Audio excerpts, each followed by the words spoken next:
بسم اللہ الرحمن الرحیم، الصلاۃ والسلام علیک یا سیدی یا رسول اللہ وعلی آلک وصحبک یا سیدی یا حبیب اللہ۔ جی تو ساتھیوں، پچھلی نشست میں ہم لوگوں نے جہاں سے سلسلہ چھوڑا تھا سیرت مصطفیٰ صلی اللہ علیہ وآلہ وسلم کی جو ہم لوگ مطالعہ کر رہے ہیں کتاب کا، وہیں سے سلسلہ ہم دوبارہ شروع کر رہے ہیں۔ اللہ تعالی ہمیں صحیح پڑھنے کی، سمجھ کر عمل کرنے کی توفیق عطا فرمائے۔ تو آئیے اب ہم سلسلہ آگے شروع کرتے ہیں۔ بسم اللہ الرحمن الرحیم۔ ایمن نبی اکرم صلی اللہ علیہ وآلہ وسلم کے گھر سے مکہ مکرمہ پہنچ گئے۔ جب حضور اقدس صلی اللہ علیہ وآلہ وسلم حضرت حلیمہ رضی اللہ تعالی عنہا کے گھر سے مکہ مکرمہ پہنچ گئے اور اپنی والدہ ماجدہ کے پاس رہنے لگے تو حضرت ایمن جو آپ کے والد ماجد کی باندی تھی، آپ صلی اللہ علیہ وآلہ وسلم کی خاطر داری اور خدمت گزاری میں دن رات جی جان سے مصروف رہنے لگی۔ ایمن کا نام برکتہ ہے۔ یہ آپ صلی اللہ علیہ وآلہ وسلم کو آپ کے والد رضی اللہ تعالی عنہ سے میراث میں ملی تھی۔ یہی آپ کو کھانا کھلاتی، کپڑے پہناتی، آپ کے کپڑے دھوتی۔ آپ صلی اللہ علیہ وآلہ وسلم نے اپنے آزاد کردہ غلام حضرت زید بن حارثہ رضی اللہ تعالی عنہ سے ان کا نکاح کر دیا، جن سے حضرت اسامہ بن زید رضی اللہ تعالی عنہ پیدا ہوئے۔ بچپن کی ادائیں۔ حضرت حلیمہ رضی اللہ تعالی عنہ کا بیان ہے کہ آپ صلی اللہ علیہ وآلہ وسلم کا گہوارہ یعنی جھولا فرشتوں کے ہلانے سے ہلتا تھا۔ سبحان اللہ۔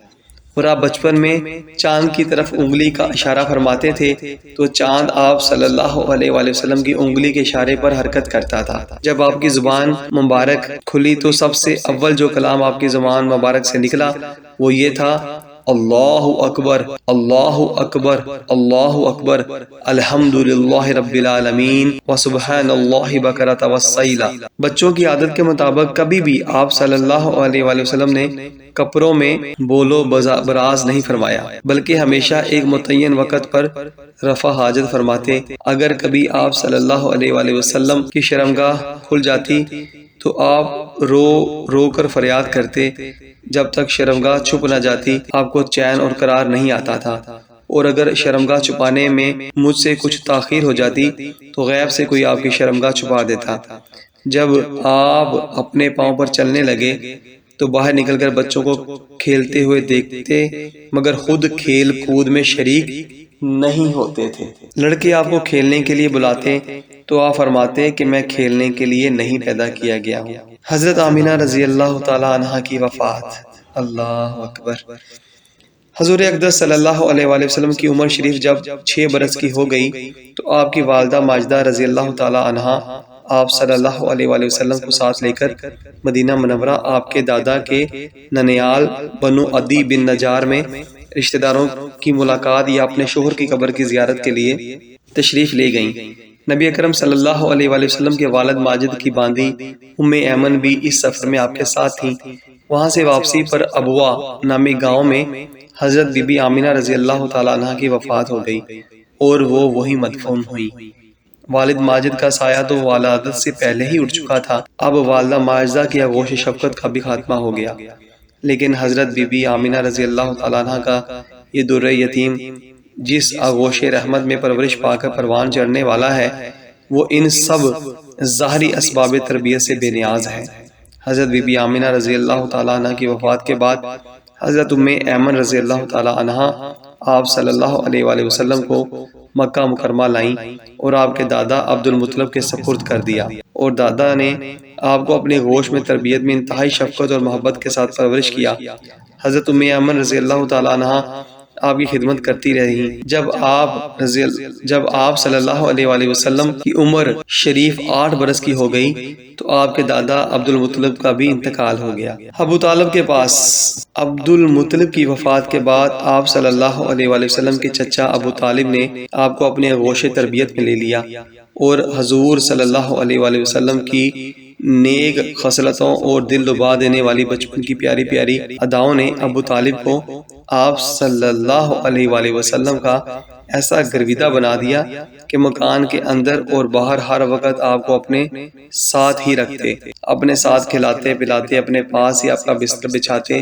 اور ایک لمحے کے لیے بھی کبھی اپنی نظروں سے اوجھل نہیں ہونے دیتے تھے۔ ابو طالب کا بیان ہے کہ میں نے کبھی بھی نہیں دیکھا کہ نبی کرم صلی اللہ علیہ وآلہ وسلم کسی وقت بھی کوئی جھوٹ بولے ہوں، یا کبھی کسی کو دھوکہ دیا ہو، یا کبھی کسی کو ایذا پہنچائی ہو، یا بیہودہ لڑکوں کے پاس کھیلنے کے لیے گئے ہوں، یا کبھی کوئی خلاف تہذیب بات کی ہو۔ ہمیشہ انتہائی خوش اخلاق، نیک اتوار، نرم گفتار، بلند کردار اور اعلیٰ درجے کے پارسا اور پرہیزگار رہے۔ آپ کی دعا سے بارش۔ ایک مرتبہ ملک عرب میں انتہائی خوفناک قحط پڑ گیا۔ اہل مکہ نے بتوں سے فریاد کرنے کا ارادہ کیا، مگر ایک حسین و جمیل بوڑھے نے مکہ والوں سے کہا کہ اہل مکہ، ہمارے اندر ابو طالب موجود ہیں جو بانی کعبہ حضرت ابراہیم خلیل اللہ علیہ السلام کی نسل سے ہیں، اور کعبہ کے متولی اور سجادہ نشین بھی ہیں، ہمیں ان کے پاس چل کر دعا کی درخواست کرنی چاہیے۔ چنانچہ سرداران عرب ابو طالب کی خدمت میں حاضر ہو گئے اور فریاد کرنے لگے کہ اے ابو طالب، قحط کی آگ نے سارے عرب کو جھلسا کر رکھ دیا ہے، جانور گھاس پانی کے لیے ترس رہے ہیں، اور انسان دانا پانی نہ ملنے سے تڑپ تڑپ کر دم توڑ رہے ہیں، قافلوں کی آمد و رفت بند ہو چکی ہے، اور ہر طرف بربادی اور ویرانی کا دور دورہ ہے، آپ بارش کے لیے دعا کیجیے۔ اہل عرب کی فریاد سن کر ابو طالب کا دل بھر آیا، اور نبی اکرم صلی اللہ علیہ وآلہ وسلم کو اپنے ساتھ لے کر حرم کعبہ میں گئے، اور حضور صلی اللہ علیہ وآلہ وسلم کو دیوار کعبہ کے ساتھ ٹیک لگا کر بٹھا دیا اور دعا مانگنے میں مشغول ہو گئے۔ درمیان دعا میں نبی کرم صلی اللہ علیہ وآلہ وسلم نے اپنی انگشت مبارک کو آسمان کی طرف اٹھا دیا، ایک دم چاروں طرف سے بدلیاں نمودار ہوئیں، اور فوراً ہی اس زور کا بران رحمت برسا کہ عرب کی زمین سیراب ہو گئی۔ سبحان اللہ۔ جنگلوں اور میدانوں میں ہر طرف پانی ہی پانی نظر آنے لگا، چٹیل میدانوں کی زمینیں سرسبز شاداب ہو گئیں، قحط دفع ہو گیا اور کال کٹ گیا، اور سارا عرب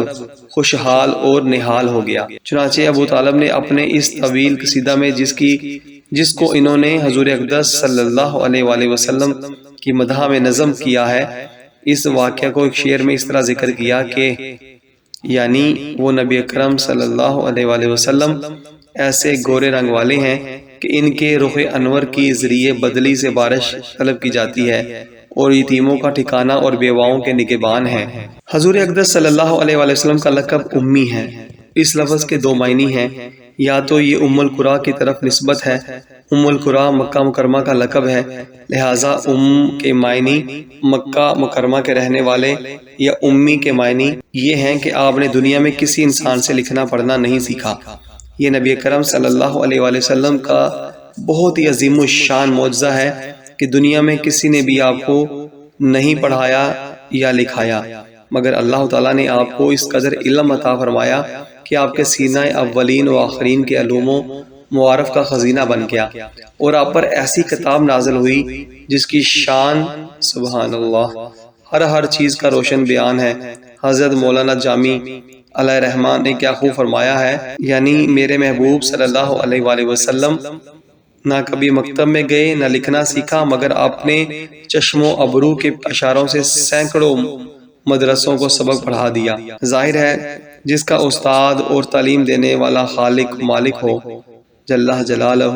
بھلا اس کو کسی اور استاد سے تعلیم حاصل کرنے کی ضرورت ہی کیا ہوگی۔ اعلیٰ حضرت فاضل بریلوی رضی اللہ تعالیٰ عنہ نے فرمایا کہ آپ صلی اللہ علیہ وآلہ وسلم کے امی لقب ہونے کی حقیقی راز کیا ہے، اس کو تو اللہ تعالیٰ عالم الغیب کے سوا اور کون جان سکتا ہے، لیکن بظاہر ان میں بہت چند حکمتیں اور فوائد معلوم ہوتے ہیں۔ اول یہ کہ تمام دنیا کو علم و حکمت سکھانے والے نبی اکرم صلی اللہ علیہ وآلہ وسلم ہوں، اور آپ صلی اللہ علیہ وآلہ وسلم کا استاد صرف خداوند ہی ہو، کوئی انسان آپ کا استاد نہ ہوتا کہ کوئی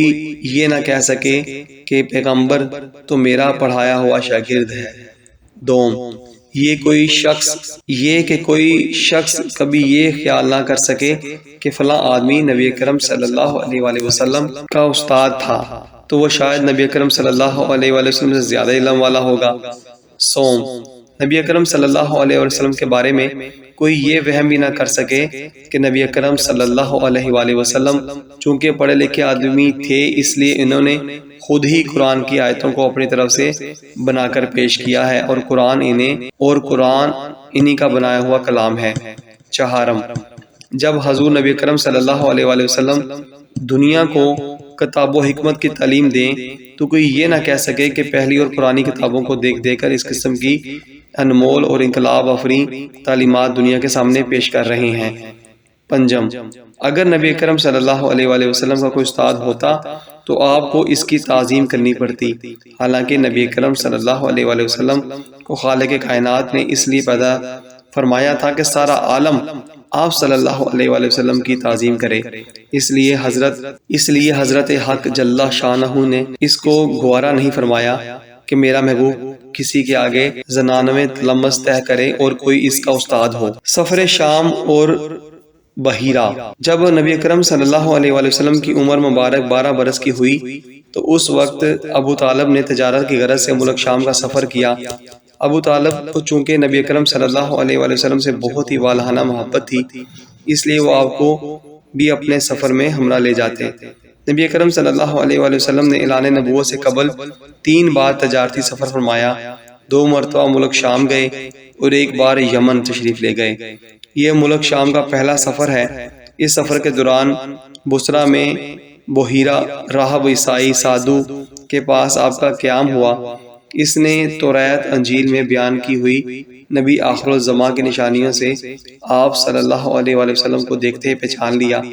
اور بہت عقیدت اور احترام کے ساتھ اس نے آپ کے قافلے والوں کی دعوت کی، اور ابو طالب نے کہا کہ یہ سارے جہان کے سردار اور رب العالمین کے رسول ہیں جن کو اللہ عز و جل نے رحمت للعالمین بنا کر بھیجا ہے۔ میں نے دیکھا کہ شجر و حجر ان کو سجدہ کرتے ہیں، بادل ان پر سایہ کرتے ہیں، ان کے دونوں شانوں کے درمیان مہر نبوت ہے، اس لیے تمہارے اور ان کے حق میں یہی بہتر ہوگا کہ اب تم ان کو لے کر آگے نہ جاؤ اور اپنا مال تجارت یہی فروخت کر کے بہت جلد مکہ چلے جاؤ، کیونکہ ملک شام میں یہودی لوگ ان کے بہت بڑے دشمن ہیں، وہاں پہنچتے ہی وہ لوگ ان کو شہید کر ڈالیں گے۔ بحیرہ راہب کے کہنے پر ابو طالب کو خطرہ محسوس ہونے لگا، چنانچہ انہوں نے وہیں اپنی تجارت کا مال فروخت کر دیا اور بہت جلد حضور صلی اللہ علیہ وآلہ وسلم کو اپنے ساتھ لے کر مکہ مکرمہ واپس آ گئے۔ بحیرہ راہب نے چلتے وقت انتہائی عقیدت کے ساتھ آپ کو سفر کا توشہ بھی دیا۔ جی تو ساتھیو، الحمدللہ آج ہمارے 2 باب سیرت مصطفیٰ صلی اللہ علیہ وآلہ وسلم کے آج مکمل ہوئے، تو انشاءاللہ تعالی کل ہم تیسرے باب کا سلسلہ شروع کریں گے۔